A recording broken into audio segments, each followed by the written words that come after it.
পাকিস্তানের সঙ্গে ব্যাপক উত্তেজনার মধ্যে জম্মু ও কাশ্মীরের ৪৮টিরও বেশি পর্যটন কেন্দ্র বন্ধ করে দিয়েছে ভারত। ভারতের বিভিন্ন গণমাধ্যম জানায়, কেন্দ্রশাসিত ওই অঞ্চলের ৮৭টি পর্যটন কেন্দ্রের মধ্যে ৪৮টি বন্ধ করে দেওয়া হয়েছে। রয়টার্স জানায়, বাকি পর্যটন কেন্দ্র ধীরে ধীরে বন্ধ করে দিতে পারে ভারতীয় কর্তৃপক্ষ।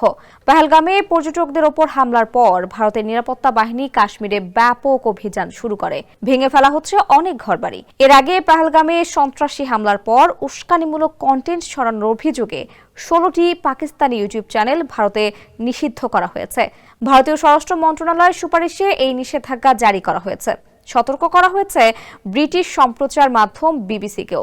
ওয়ালটন আবারও মিলিয়নিয়ার অফারে ওয়ালটন ফ্রিজ কিনে আপনিও হয়ে যেতে পারেন মিলিয়নিয়ার।